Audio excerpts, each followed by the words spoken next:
to ask people to love me through baking, through the Mm. food. And if someone is listening right now and they can relate, it's because I did not feel good enough. I was afraid that people are gonna leave me. So I was people pleasing. I always did too much for everyone to so they love me. I couldn't be real or authentic because I cared more about other people than myself. And then the day I learned that me being real, I'm attracting real people.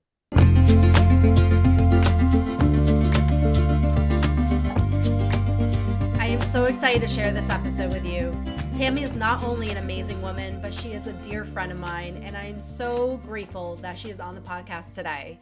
Tammy is a holistic spiritual mentor and hypnotist dedicated to clearing mental and emotional baggage at its root. Her expertise lies in guiding individuals through overwhelming emotional turmoil, addressing depression and low mood, helping navigate relationship struggles, tackling self-esteem and self-worth issues, and supporting those who feel isolated and lonely, while also assisting in finding their sense of direction and purpose in life. Tammy dives into so many important things, especially emotions, which can be really hard to understand, but so crucial for the healing process. I am so honored to share this episode with you, and I'm so grateful for everything that Tammy shared in it.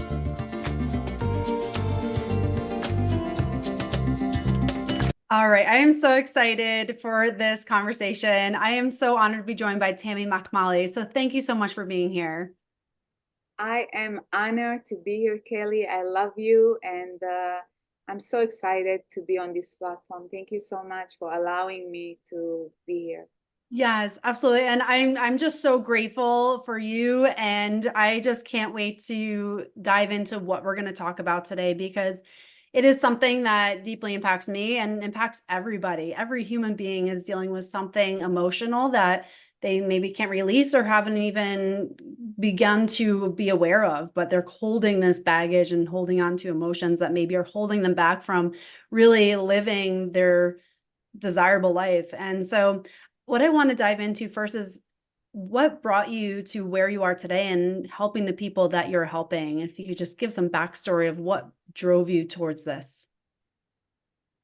Great question. I'm going to start by just giving you a little bit of my history.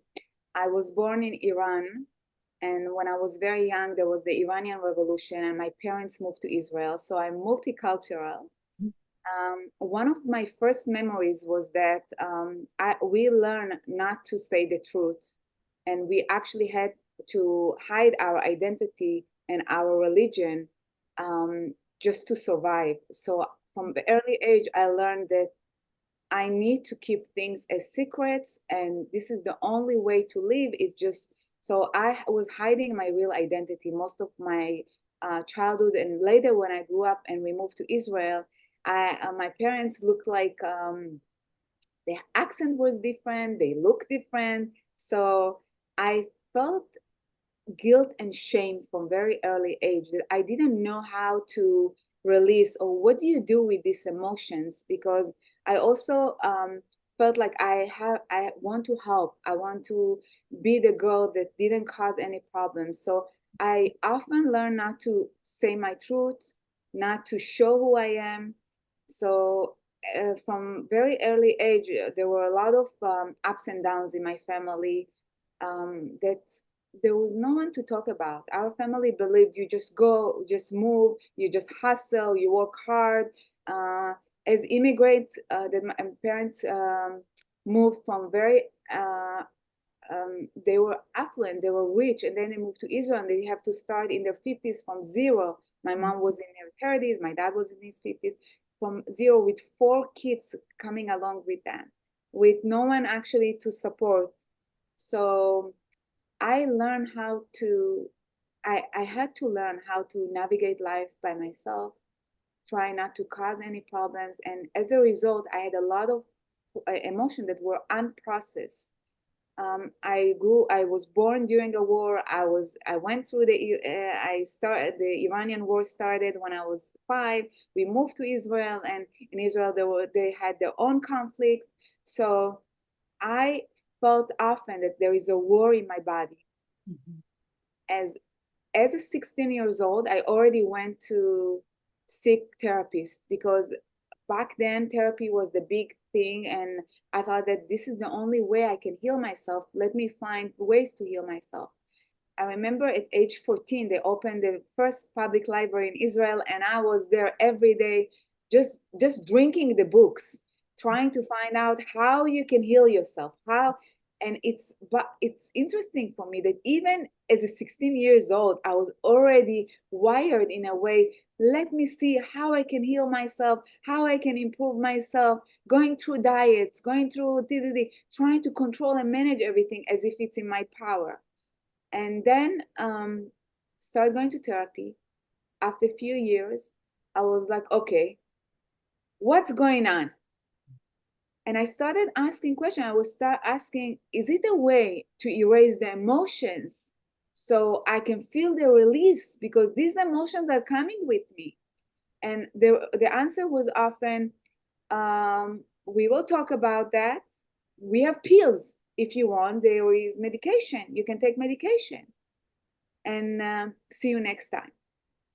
And it was a pattern that was going on and on and on. And I realized that medication will not help me. I tried a few years of medication to release my anxiety. I had a lot of anxiety because shoving all these emotions to our mind, they are in our subconscious mind. They're running our subconscious mind. And every time we repeat the stories, we live them, we feel them. So from a very young age, I started painting. I started drawing, coloring. I remember my dad's first gift was coloring book, and I enjoyed touching those color pens and started painting with them and pretending that I am showing them in art galleries. I don't know even where the idea came from. Of course, I'm coming from generation of grandma and mom that were very artistic, but no one painted. I was the first one to start that. And I really believe that creativity was the thing that helped me to navigate through life, helped me to heal, because all these hours that I don't understand even how I did that, painting and creating, helped me to heal myself, not to go through drugs, not to go through alcohol. I did use food for years to cope the pain, but I know that I could go do even worse if it wasn't because I had the art as an outlet to release my emotion. When I had no words, I used art.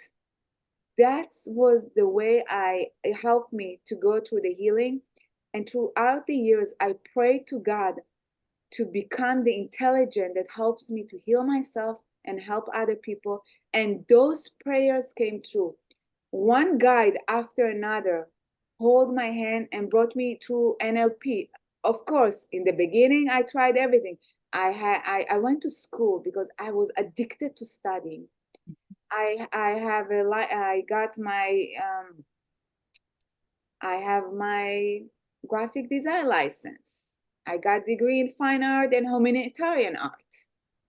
Non-stop schooling. I have a design fashion degree. I was an esthetician for years because I was looking for solution, going from one degree to another. And my walls today could be filled with them, but I realized less is more. And I really, truly believe in uncluttering and clearing as I learned to clear my baggage, it's also mean the physical, your rooms, not only the inside. It's also your mind, your intentions, your words, your heart, your actions. When they are congruent, we are aligned with our higher self, and then we can do what we need to do. So basically, after years of therapy, going back to your question, Kelly, sorry if I diverted, but I wanted to tell you the whole colorful story so you get to know me a little bit more. I started after going to therapy and I realized that it's not working. I also, few years because of my, I had this food addiction. I had to go to a program to clear the food addiction. So I am not covering my emotions by eating. And when this was released, I was able to go and I opened a business as an artist. I was selling art, beautiful gifts for the holidays, beautiful symbolic art I was making. I was actually teaching art for years. And through that, people asked me to do meditation, mindfulness. And this led to me going and taking classes in NLP. And then the NLP led to become master practitioner. And then that led to hypnotherapy and learning how to do the mental and emotional release. This led to me teaching people how to clear their baggage. So I learned how to go to the process of letting go of mental and emotional baggage, something that it's clinically research approved and designed to release stress, anxiety, all these fears. And I myself had to overcome depression and understand the root cause of my emotions. And after I cleared my own baggage, I was able actually to come out and help other people to do it. And when I started and I cleared my baggage, I remember the first thing, even after I drove back home, I started driving so fast, something that for years I didn't do because I went through two scary car accidents. One was a bike accident. I didn't have the brakes and I just flew on my face. The first one was a car accident that someone hit my car and I just drove into a wall and I lost balance. I had a head concussion, and through learning and prayer, after 6 months, my memory came back. So I knew that the process of healing somehow, but after I cleared the baggage, I could drive so fast through the freeway, like my PTSD was removed. And when I witnessed those miracles, I started treating my friends, the ones who I wanted to guide them to see how it's working. So I dived into the cases that I thought no one can help them. And I was like, let's try. Maybe it's going to ease the pain. So I started helping people that were going through cancer. In the process, some of them were third stage, some of them were fourth stage. And the one with the fourth stage, she became a very good friend of mine. And right now, the cancer just stopped. The friend that was going through third stage cancer, rectal, it disappeared after. And it was mind blowing to see how what we talked about, after we cleared the baggage. So we're gonna talk about it, but after we cleared the baggage, we actually set new values, new visions, new goals for what we want. And she called me. I remember a few months later, it was Wednesday night. I was in another event, and she called and she said, "You're not gonna believe it. Whatever we talked about happened. The doctor showed me my CAT scan, and it's clear for me." And it was so exciting. So every time now I get this news, I feel like I got a huge gift, and the gift is someone else living a full life, someone else is healing, someone else that was about to commit suicide. It's living a full life and they want to build a business, they want to get married. Nothing makes me more happy when I see that whatever we go through, it's most often a gift because we learn from it. And later on, we can help someone else heal themselves. So it's really exciting for me to see how it's manifesting. So Oh my I gosh. hope I answered your question. Yeah. It was a long answer, but Oh no, I love it. And it's just so profound to see that evolution of where you were and trying to figure out how to process those emotions and then going to a point where you can release them to actually start living your life. And I think that's what so many people want is like you feel anchored down by things that maybe have happened in your past and maybe didn't know how to process them. And I know a lot of people, can be challenging to first understand your emotions, but second, know what to do with them. And many of us are not even taught how to do that or how to navigate that. And can you talk about, when we talk about like releasing emotions, releasing that baggage, what does that look like when someone's releasing the baggage from themselves? High achievement does not come without a price tag, and sometimes it's our health. If you're wondering if high achievement is compromising your well being, take my free quiz in the show notes. So I am going to explain. So what is the baggage? It's very important to understand what is the baggage is. When we say we release baggage, it's basically we releasing all these negative emotions that manifest as trauma. Something happened to you. It can be very, very small, like abandonment. Mm-hmm. Someone left you when you were young, or you went through a breakup, or you felt unwanted. This can be stored in your subconscious mind as abandonment. And every time you're going to go through a similar experience, it might be even a look that someone gave you, someone said something, and you're going to feel unwanted, unloved, that you don't matter, that you are not seen, that no one is listening to you. You're going to go and rehearse the trauma in your subconscious mind again and again and again. And it can be anything else. It can be unresolved issues from your past. That cause you to destructive patterns, and anything that you went through that you didn't process can cause you to have emotional baggage. And you can see your emotional baggage as depression, as procrastination, um, people pleasing, accepting unacceptable behavior, being with toxic relationship and not knowing how to say no, even being codependent is a as a result. A lot of my clients are codependent, and I have to go sometimes through teaching them unlearning to be codependent and being dependent, because they thinking that they're gonna die if they say no, or people are gonna leave. Again, going back to the abandonment issue. People that go through anxiety, a lot of that stem from um, the emotional baggage.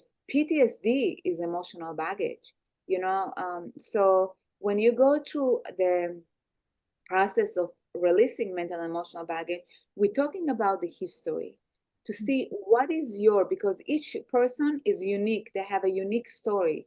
No two people have the same story. That's why a lot of time when I talk to the people that I help, I don't like to call them clients because they become my people after a while. I adore them. I get to love them. I get to nurture them.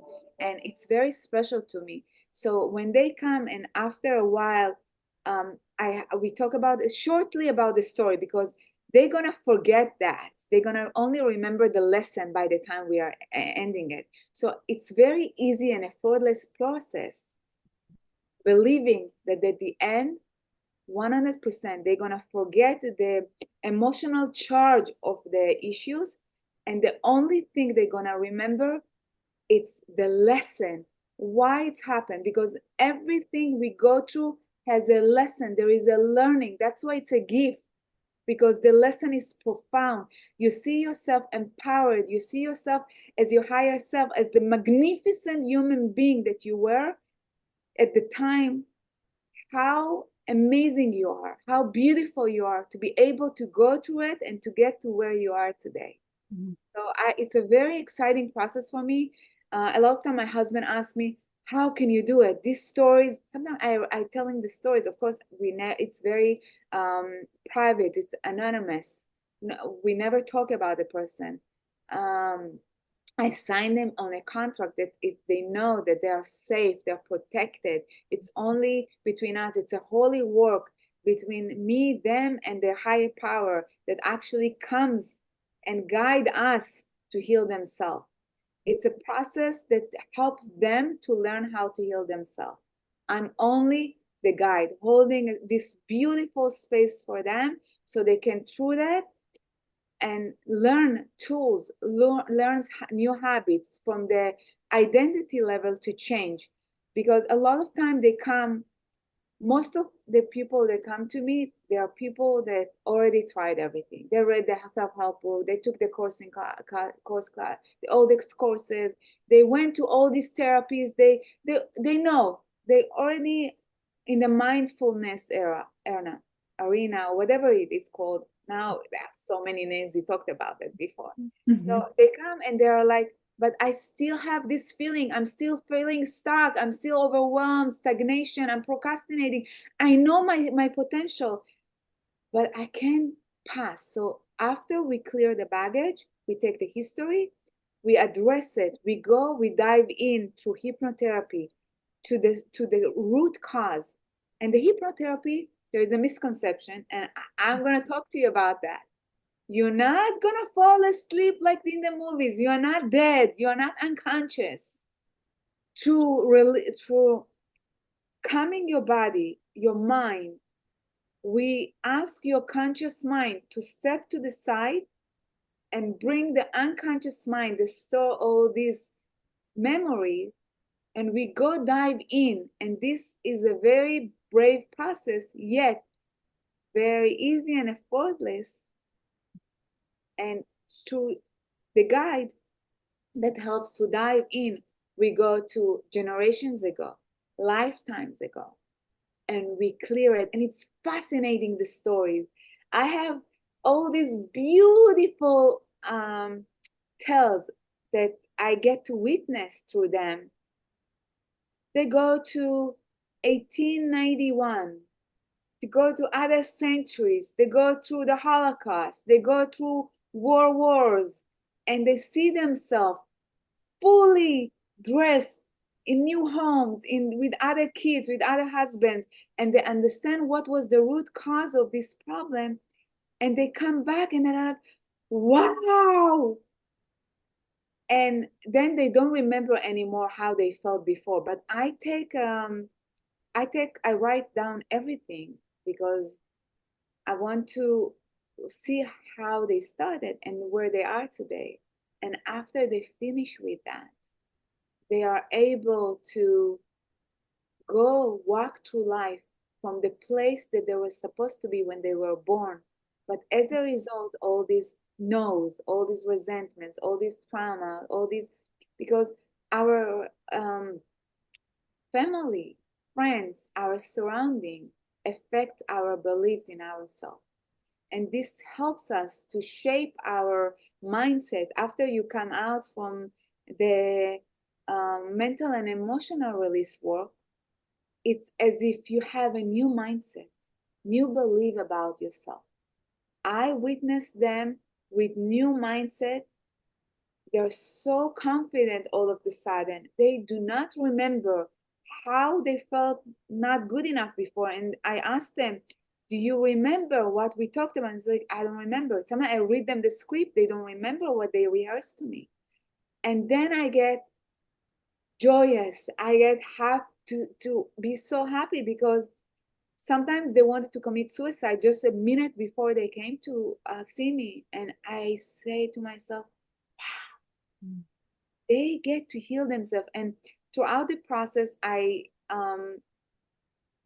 guide them, teach them new tools, because this helps to shape them from the identity level, so they don't come back again and remember how they were before. And I stay in touch with them. I have people that came to me through, I have like interesting stories. Like if it's okay with you, I will just tell you. Yeah, I would love to. Yeah, love to hear an example of that. The Story was in the transformation. beginning of me, when I had a new office, and I was very excited about the office. So in the beginning, I had this beautiful office with all these therapists. I was the only hypnotherapist, and I got to a call from a woman that got referred to me from a fortune teller in Russia.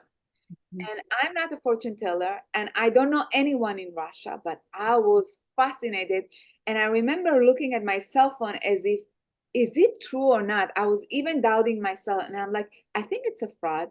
People making jokes, and it's not funny. She's like, my fortune teller in Russia gave me your number, and she said to bring my boyfriend at the time, now it's the husband, to you because I can't get pregnant. And I thought it's really a woo-woo thing, and I didn't really believe. But I said, you know what? I'm gonna give them a chance. I charge before our sessions to make sure they're committed. I send a contract to make sure they're committed, and then I let them go. And if they're serious, they come back because I believe in energy. I believe people have a free will, and it works only if you are willing to do that. I really believe in that. I don't believe in running after people because it's an energy work, and when the energy is flowing freely, it actually people heal faster, and it's a process that it's beautiful to witness. And when you open, the energy goes, flows, and the healing is there for you. So I got to meet this beautiful couple. They look like movie stars stepping into my office, and they paid. So I knew they're serious. The guy comes to my office, they go through the process beautifully, and then I let them go. Um, Often the people that come to me, I tell them there is a beginning, there is a middle, there is an end, and then we're done. And if you need maintenance, you come back. But I don't believe that people needs to come to you for years, because I think after 6 months we don't have anything to say to each other. And if we have, it's because something new happened. But oftentimes people, life is it's beautiful. We're evolving, we're changing, and I don't believe in keeping crutches. I think you need to go and become independent, and I can be happier if you go and live your life and you know how to manifest it by yourself, and you don't need me for that. So they finished with me, everything worked out. Thank God they got married. And then one day there is a voice, and I listened to my internal guides. Call her.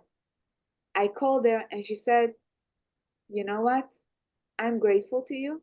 I'm in the doctor office. I'm 7 months pregnant. Oh, that's awesome. Nothing could make me happier than listening to that. So it's not me, it's them healing themselves, but the results are profound, and yeah.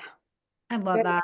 That's very, absolutely amazing. And I just love to the perception around that we're healing ourselves. It's just that you're the guide for that and opening people up to new possibilities to see life through a different perspective and lens, and that we don't have to necessarily change our external world when our internal world is changing, and that our external world will end up mirroring what our internal world is experiencing. So I absolutely love that.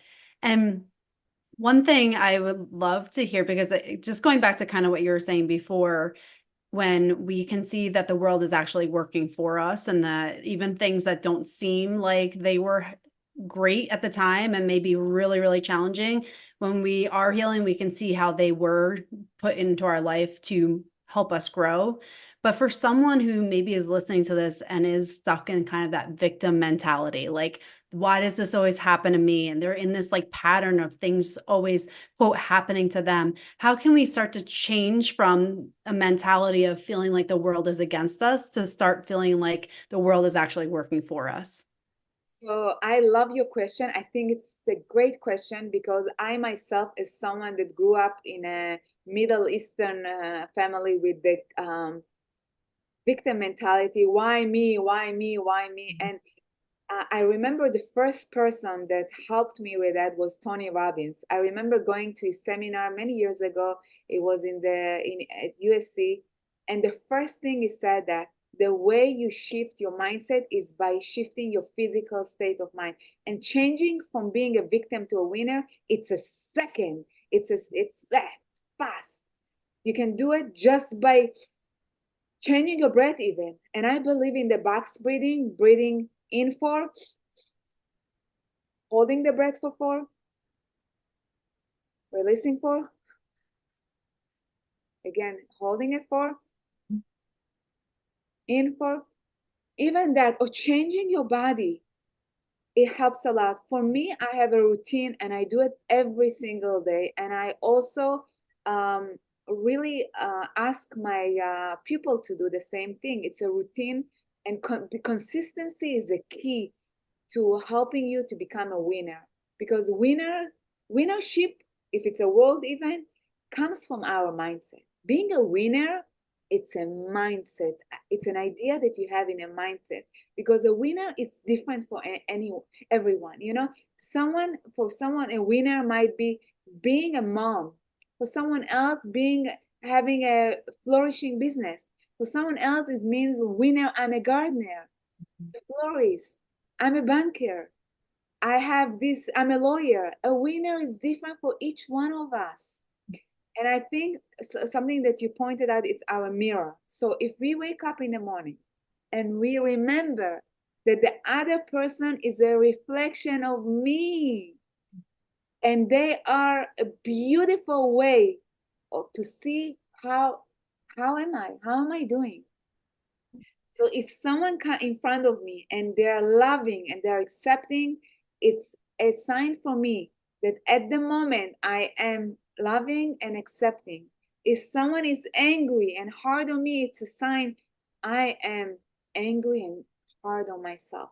So we can shift it in a second by making the decision, by having the intention that who am I today?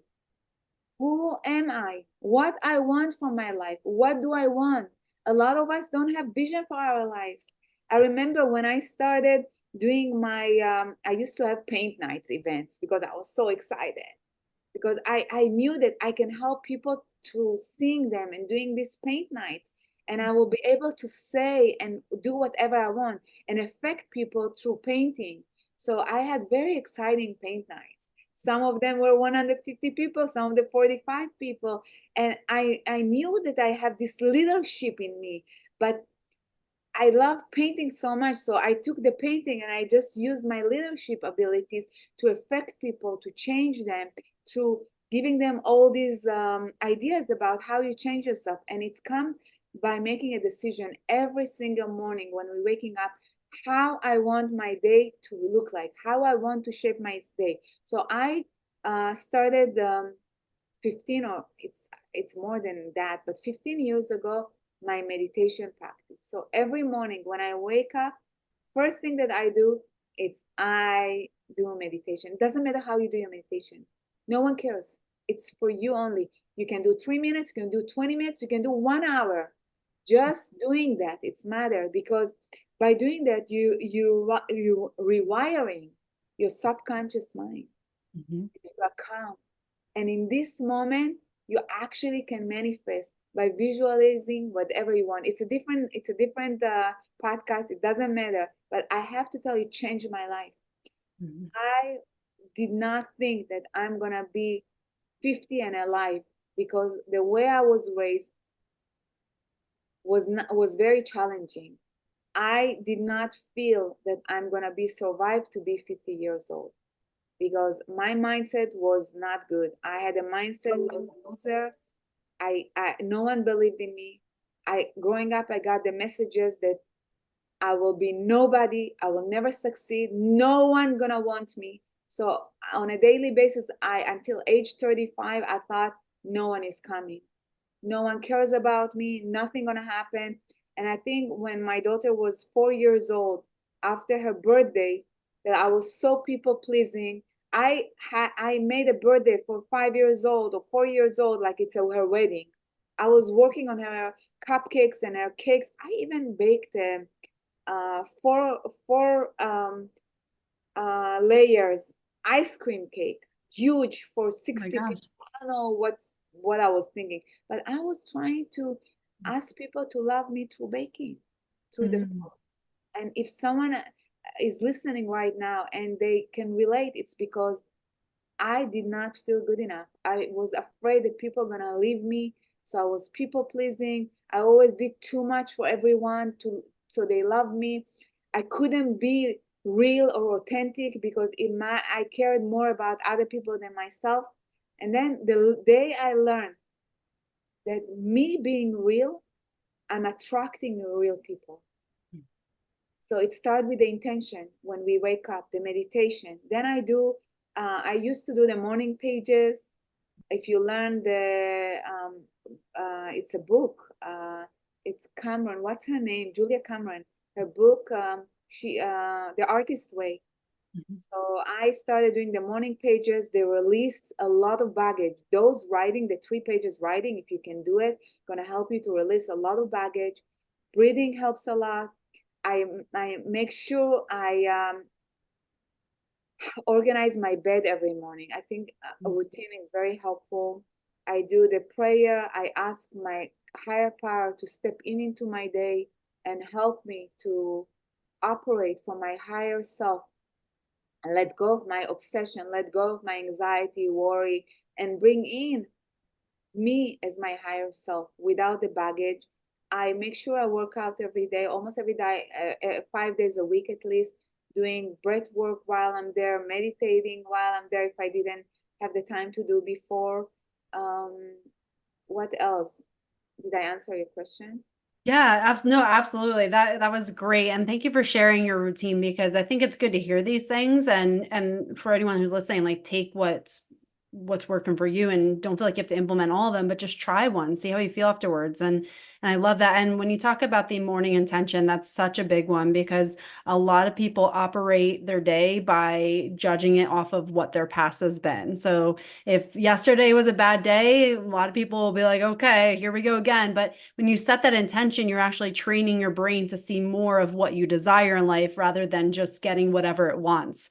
And there's actually like, it's like a science and spirituality. There's definitely a spiritual part to that, but like the science part of it is like the reticular activating system, which is literally your brain's filter. So when you set an intention, it's going to filter out everything that doesn't have to do with that intention. So if you want to see goodness and peace in the day, then it's going to start finding that in your day. And so that's the amazing part about our minds, our brains, our ability. And I just love that. There's so much power behind that. And it's those little daily habits that make all the difference in anchoring yourself into a place. And when you're talking about setting up that perfect birthday party for your daughter, it's so relatable. I mean, I think a lot of us, in some way, maybe it's not the people pleasing, but maybe it's the perfectionism, or maybe it's just staying busy or achievement, whatever it is, we attach our worth to something outside of ourselves. And that is so fleeting. It's so dependent on someone else for you to find some inner peace. And I love that there's that big transition that you experienced where you discovered your own inner peace without things happening externally that maybe would create that for a minute or two. So I absolutely love it. And thank you for sharing that because I think it's just so profound. Absolutely. And I'm going to add, if I something very Yeah. important. We are still in January. I Mhm. think it's very important. The energy of January is the energy of renewal. It's number one. So it's important to think about our visions for our this 2024. 2024, it's a year of eight. As someone who did numerology for many years, I want to say it because it's very powerful. We went through 2023, that was a year of reflection, year of spirituality. If we didn't step into our spiritual being, the change, the emotional change, 2024, it's a year of abundance.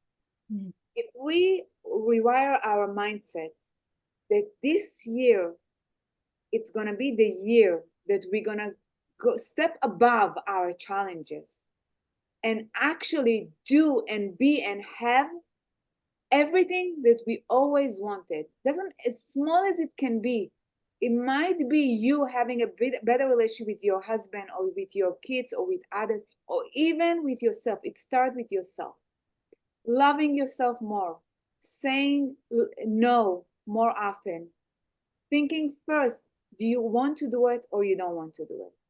Writing your song, painting your paintings, launching your business, even your podcast. I am in the midst of launching my podcast. So this helping me to see how beautiful it can be. Doesn't matter what. Having your vision mean you having a direction. And when you have direction, your guides, higher powers step in and helps you to do whatever you need to do to get into the place. So set the intention.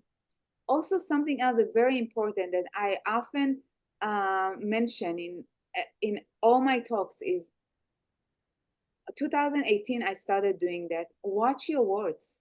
Your subconscious mind listen to everything you're saying. If you're saying it's hard, it's gonna be hard. If you're saying it is Easy and effortless, I bet you everything gonna be easy and effortless. So use your words to manifest abundance, beauty, happiness. And it's not a woo woo woo, it's happening. If you ask people that actually practicing it, you're gonna see the results. I am someone that you can, it's living it every single day. Even my daughters, that in the beginning in 2008, when I told them, listen, we in this home we're using only positive wording, they were resenting it. But now they, everything they're saying is positive years later, because it's a practice, but it's possible. The word that I use instead of negativity, it's challenging. And Mhm. challenging can be amazing. Challenging is in between re-entering the route to where we want to be, challenging. So I yeah. love that. That's so key there, and it is such a practice, and it's something I live and breathe too, and I've seen the difference, and it's something you always have to be aware of too, I think, because you can get into patterns sometimes where you go back to what you used to do. So it's something to constantly cultivate and grow. And I love that you've made that in your home. And I've done the same thing too. My son, who's 4, he'll say, I can't. And I'll be like, no, you're gonna learn until you figure it out. Like, so now he's like starting to be like, stop saying can't, because once you do that, you shut your subconscious mind off from finding out any kind of solution of what you're trying to do. So there's such a power to that. And, the subconscious mind, you can't say enough about it. It's literally dictating and running your life. And what we think is our conscious mind, which is only really 5% of it. So unless we're going to dive into the subconscious mind, it's really tough to kind of cultivate any change within our life. So I love the power that you show in the subconscious mind and how you can really cultivate that. As far as moving into a direction with our emotions and starting to really uncover some of the emotions, if for someone who's maybe has just like suppressed them, put them to the side, ignored them, and that's been their routine for maybe their entire life, how do you start to recognize some of those things that have been just pushed down for so long, especially if you grew up in an environment that was supporting that in a way? How do you start to bring those up so that you can feel like you can process the emotions in a safe environment? I think for the people who don't want to go and seek outside help, one of the things that's going to be very helpful, it's writing down your feelings. And I really think this is the beginning. This was the beginning for even for me, because as a very young girl, I had all these journals without anyone even telling me about journaling. And I think journaling is a key to taking out all these emotions if you cannot talk about them. Because a lot of people don't go to therapy, they don't seek outside help, they try to solve it themselves, like I did in the beginning. For me, it was so unbearable that I was actually afraid to do something to myself, to hurt myself. So that I started going to therapy. But a lot of people don't want to seek outside help. Start by writing down. Writing down somehow bring connect us to a higher power, connect us to outside something in us. It's like we take out the garbage, take out the baggage. And if you don't want anyone to read it, just burn it. I tell my client, just stay in front of the sink, take or burn it, and just put some water on it so you don't burn your whole house. And this is the beginning. And even recording yourself and listening to yourself, making sure that we're not staying in the same pattern, because this is one of the signs that you have baggage. If you're rehearsing the same story again and again and again, you're creating it in your energy, creating it in your body. That's why I think another thing that's gonna be very helpful, I balance my chakras every single day. And if you don't know what is chakras, they are basically wheels of energy that run along the spine, and they are each corresponding to specific physical, emotional, spiritual attributes. Those 7 chakras are each represent unique aspect of our being. So they're like swirling vortex that receive, transform, and distribute energy throughout our bodies. There are 7 on. They're sitting on our spine. If one of them is not balanced energetically, we feel like we are not safe. We are not worth that. We feel too much. We can't sit down. They are also related to the four four elements: the air, the water, earth, and fire. Every single morning when I wake up, I try to balance these areas because I'm not perfect. Our recovery, our healing, it's not linear. Everything, every day something happens. So if you can learn how to balance them, if not, you can contact me. I can help you to teach you how to balance them. I often balance them for my pupil because sometimes one of them is off and you feel like I'm unwanted all the time. No matter where you go, what relationship you find, you sabotage yourself and the relationship because you don't believe that you're worth it, or you procrastinate. These are signs that something is stagnated, it's not working. So I recommend, if you are needing to start healing, asking your guides, asking higher power to come in and help you. Maybe you don't believe in God, but those guides, those higher powers, are the world is somehow we are all divinely guided by a force that is bigger than us. There is energy to whatever we're doing. If the energy is not flowing freely, it's stuck somewhere. So for me, I even have a sage in my room, and sometimes, some days when I need that, I say to myself to clear the energy, and I ask my client to do themselves. Another thing that beside journaling, clearing your element, balancing your element, your chakras, the sage, it's also drinking water. When you drink water, you bring new energy. Breathing helps a lot with changing. A lot of time when I'm in meetings and we change the subject, I even take my hand with my energy and I clear it, and we move to a new subject to clear the energy from the different vortex, from the different energy. What something else that I highly recommend, if you don't know about that, and I can't believe we didn't touch it until now, it's forgiveness, the forgiveness process. Mm-hmm.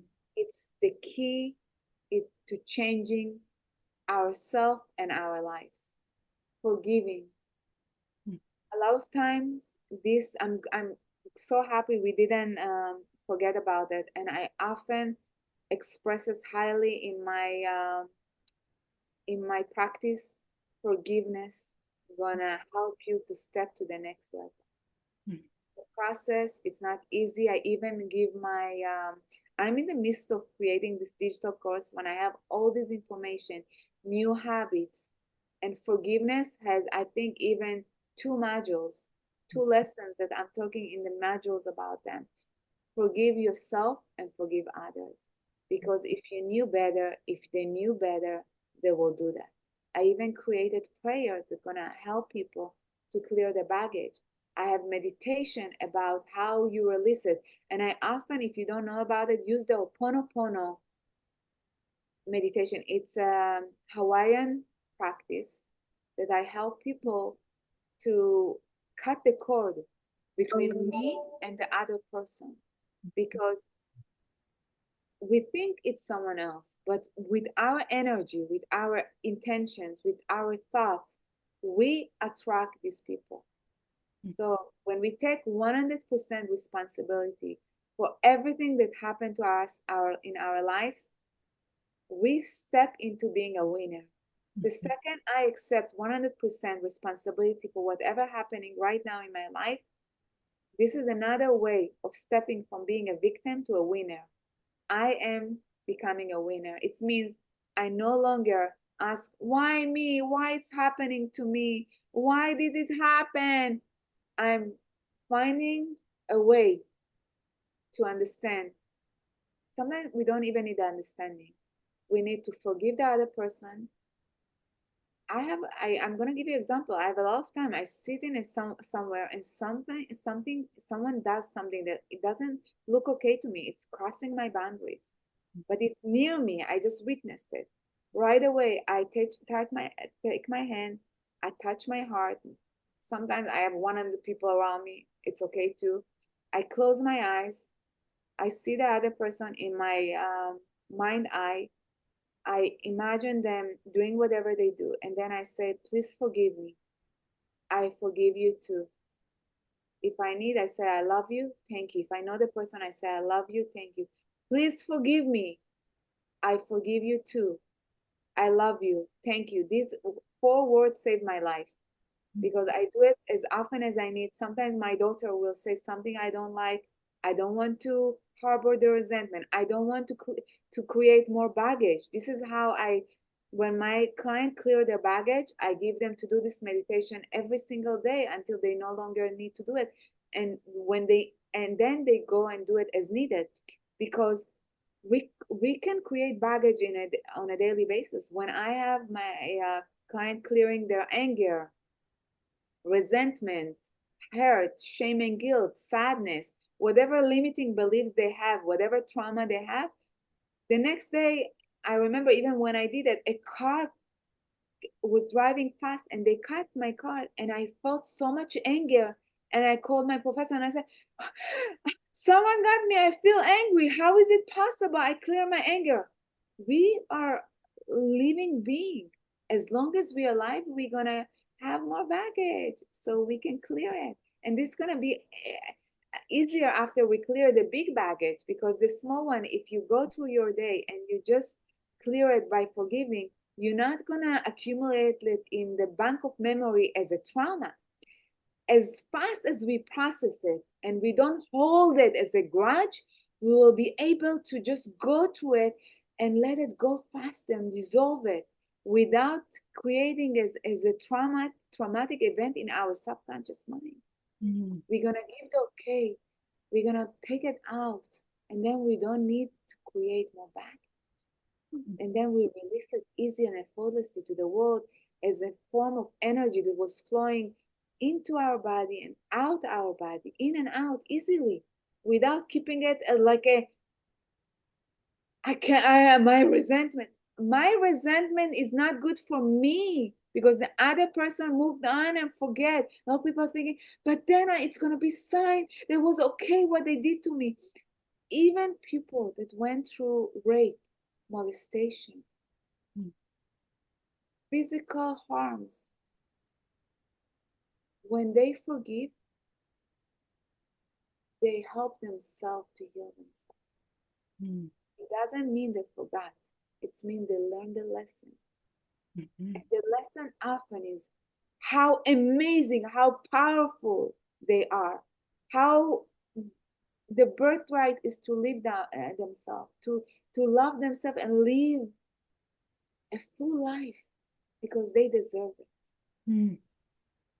I love that. And I just love how you share forgiveness as more of a gift to ourselves. And it can be a challenging thing. I think a lot of times people hold on to it because it's like a protective thing. They're trying to protect themselves. If I don't forgive, I'll remember this forever, hold on to it. And then I can protect myself from anything like this happening again. But we don't realize the trauma that we're putting ourselves through by doing that. And what we're really holding ourselves back from is our highest potential and what we're here to do when we're holding on to that anger or whatever feelings that we have. And just as you're speaking, you're talking about releasing the big baggage. It's like, we think about it in a physical sense, you're going through the airport, if you have all these bags, like how much effort that takes to carry all those bags through that. But as you release them, it just gets easier. And when you say that you can accumulate baggage throughout your life, but if it's a small bag and then that becomes easier to release, it's like not so draining on you when you only have to take care of that. So I love that. And just how that you describe it's a lifelong process, but you get better at it as you go.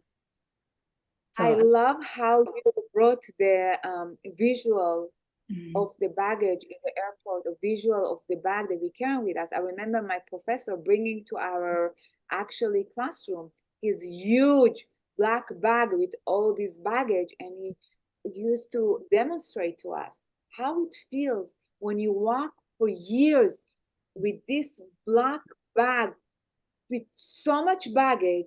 And if you were imagining that there are potatoes in it, after a few days, this potato is going to stink and smell bad. So maybe it will be helpful if we look at that like a physical baggage. How much baggage can you carry? And this baggage, I forgot to mention, a lot of time manifests as physical ailments. Mm-hmm. If you are going through physical ailments and there is no cure, you might not need the surgery or the pills or the numbing creams. It's your emotions that are blocking you And as a result of holding this baggage for so many years, resentment can become cancer. All these unresolved issues, toxic relationships, years of harboring all this pain and suffering might manifest as ailments. People go and do back surgery, lower back. It's I'm not feeling safe. All every time I go through a pain, if it's my right side of the brain, I know it's my emotional pain.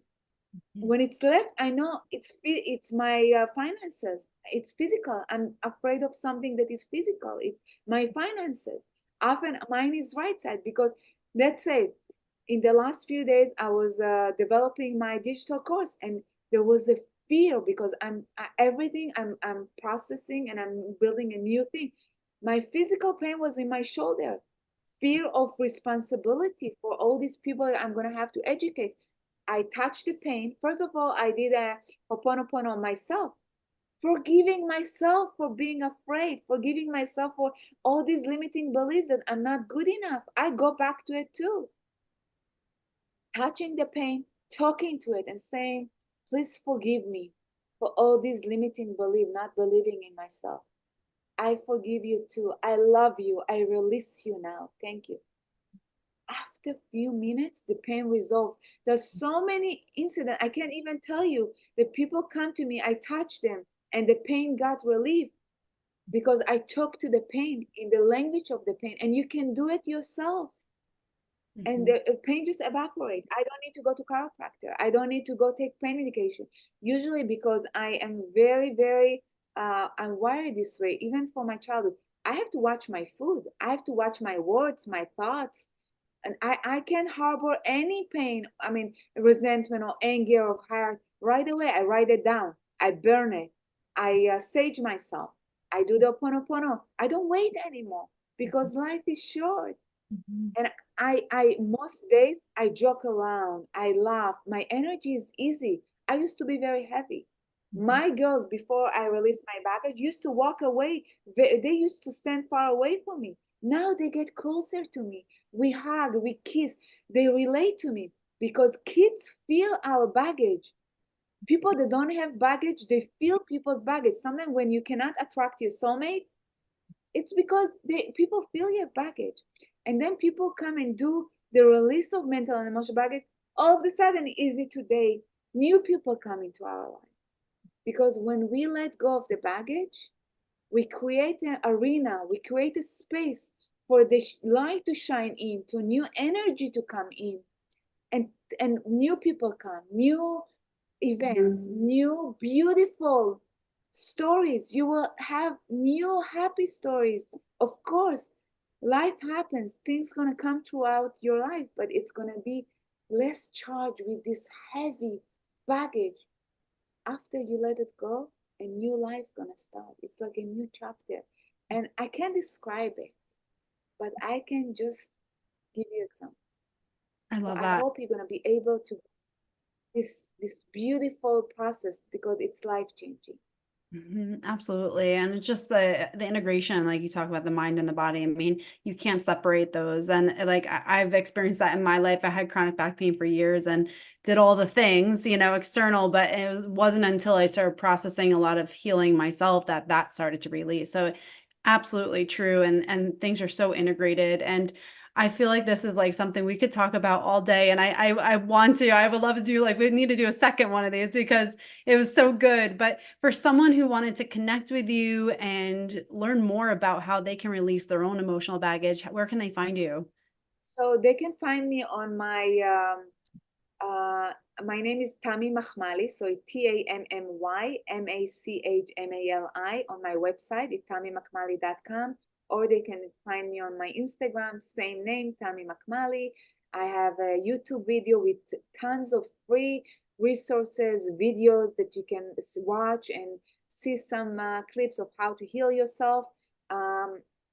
I'm basically on these platforms. Until soon, I'm going to have my digital course that's called Baggage Begun, 6 Proven Ways to Release Your Mental and Emotional Baggage. And I'm going to have my podcast soon. I can't wait to chat with people about more about that. I love that. And I'll put everything in the show notes. So if you're listening to this, definitely connect with Tammy. You are absolutely amazing, such an inspiration, and just took so much from everything you shared today. And I really like the message here is like hope and empowerment. Like there's so much we're capable of. And if we can just start processing some of the things that are holding us down and really dive into the root causes of what we're experiencing, what we see on the outside is not necessarily what needs to be addressed. It's really the emotions that are causing some of these things. And I just love that everything you shared, and just so enlightened by how much of an impact that it makes on our lives. So thank you. Thank you so much, Kelly. I'm honored to be here with you. I love you and I really love what you're doing. It's very empowering. I just want to finish with a note that if if you are struggling, if you're feeling stuck, if you're feeling like life is not working, please pray for it. Believe in yourself, because God can help in a second, like a blink of an eye. And this is what's happened with me. It was one book that came from my shelf down one night when I was very desperate and I didn't know if I want to live one more day. And this book was the beginning for the change in me. So don't give up. If you feel like you can't move on, pray. There is a higher power that's gonna come and hold your hand and bring you all the guides that you need to make the change for you. You are special, you matter, and thank you for everyone that is listening right now. Thank you for that. It's so beautiful and it's so true. And then just start looking for those things that are signs of help. And I love that. Absolutely. And again, thank you for everything you shared today. It's been such an honor to have you on. Thank you, Kelly, and I can't wait to chat with you soon. Thank you. Yes, me too. Thank you so much. And again, for everyone who's listening, please share this episode, especially if you know someone who could really benefit from it. This is something that is so impactful in so many people's lives. So please share it and subscribe to the channel.